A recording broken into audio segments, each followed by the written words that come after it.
இன்றைக்கி மார்னிங்லேருந்து எங்கள் வீட்டு சைடு பார்த்திங்கன்னா மூடம் போட்டுட்டு இருந்ததுங்க. அதனால் மத்தியானம் காரசாரமாக தான் செய்யணும் குழம்புன்னு முடிவு பண்ணிவிட்டேன். நைட்டே வந்து நான் ரெட் பீன்ஸ் ஊற வச்சேன். ரெட் பீன்ஸ்னால் ராஜ்மா கிடையாது, அது கிட்னி பீன்ஸ்னால் நல்லா பெருசு பெருசாக இருக்கும். இது வந்து குட்டி குட்டியாக ரெட் கலரில் இருக்கும், அந்த பீன்ஸ் தான். ஆனால் இது செம்ம டேஸ்ட்டாக இருக்கும். இந்த பீன்ஸுக்கு வந்து நீங்கள் மட்டன் கிரேவி மாதிரி பண்ணாமல் இந்த மாதிரி சின்ன வெங்காயம் பூண்டும் போட்டு காரசாரமான குழம்பு வச்சு பாருங்களேன். சாப்பாட்டுக்கு அந்த பூண்டும் வெங்காயமும் எண்ணெயில் வதக்கி செய்யும் போது அது வேறு எந்த தொட்டுக்கும் தேவையில்லை, அதே போதும், அவ்வளோ டேஸ்ட் இருக்கும். கொஞ்சம் கரண்டி போட்டிங்கனாலும் போதும், சாப்பாட்டை நல்லா சாப்பிட்லாம்.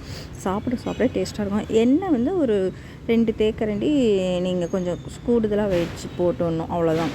அதே மாதிரி என்ன பண்ணுங்கள், ஃபஸ்ட்டு எண்ணெய் போட்டு நான் கடுகு, உளுந்து, ஜீரகம், பெருங்காயம், அப்புறம் வெந்தயம் இதெல்லாம் போட்டு நல்லா தாளிச்சிடலாம். உங்களுக்கு கொத்தமல்லி வேணும்னா தாளிச்சிக்கலாம். நான் இதில் கொத்தமல்லி போடல, ஏன்னா கொத்தமல்லி தூள் போடுறதுனால போடல.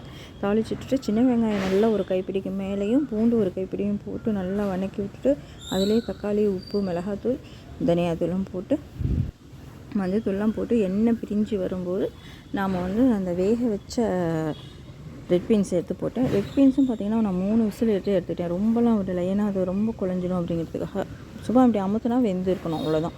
போட்டு அதை வந்து அந்த மசாலாவோட வேக வச்சுட்டு நான் அதிலேயே சவுச்சவும் வேக வச்சேன். அதனால் லாஸ்ட்டாக போட்டுக்கலாம், அது ரொம்ப வெந்துடும் அப்படிங்கிறதுனால தனியாக வேக வச்சது எடுத்து லாஸ்ட்டாக போட்டேன். சவுச்சை வந்து ஆப்ஷனல் தான், காய் போடணுங்கிறது இல்லை. இந்த மாதிரி வெறும் பீன்ஸ் வச்சு குழம்பு வச்சிங்கனாலும் சூப்பராக இருக்கும். அதுக்கப்புறம் பார்த்திங்கன்னா நான் தேங்காய் பால் போட்டிருப்பேன், அதுவும் ஆப்ஷனல் தான். தேங்காய் அரைச்சி அப்படியே ஊற்றலாம், இல்லை தேங்காய் பால் போடலாம். அதே மாதிரி நான் வந்து தக்காளி அரைச்ச இதுலேயே நான் தேங்காய் அரைச்சதுனால உங்களுக்கு ரெட்டிஷாக தெரியும்.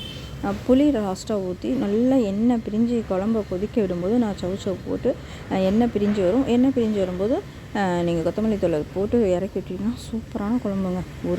ஒரு கரண்டி எடுத்து போட்டு நீங்கள் சாப்பாட்டில் போட்டிங்கனாலும் அவ்வளோ டேஸ்ட்டாக இருக்கும். அந்த வெங்காயமும் பூண்டும் நான் முழுசாக நல்லா குழம்புல பார்த்திங்கன்னா நல்லா ஈக்குவல் ஷேராக தெரியும்.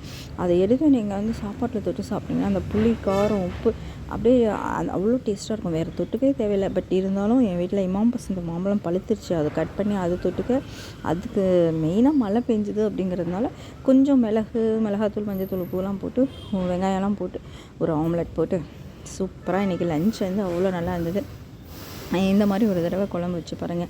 குட்டி குட்டி பீன்ஸ் நல்லாயிருக்கு. ராஜ்மா வந்து அது ஒரு டேஸ்ட்டு, இது ஒரு டேஸ்ட்டு. தேங்காய் பால் ஏன் போட்டுன்னா அந்த கிரேவி வந்து நான் வெங்காயம் பூண்டெல்லாம் அப்படியே தாளிச்சிட்டு இருந்தாலும் தண்ணி மாதிரி இருக்கக்கூடாதுங்கிறதுக்காக கொஞ்சம் கெட்டியாகணுங்கிறதுக்கு தேங்காய் பால் போட்டேன்.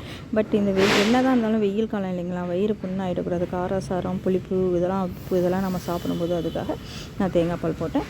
வேணாங்கிறவங்க அதை ஸ்கிப் பண்ணிவிடுங்க. ஆனால் சூப்பரான சமையலுங்க. இந்த மாதிரி ஒரு தடவை ட்ரை பண்ணிவிட்டு எப்படி டேஸ்ட் இருந்ததுன்னு எனக்கு கமெண்ட் பண்ணுங்கள்.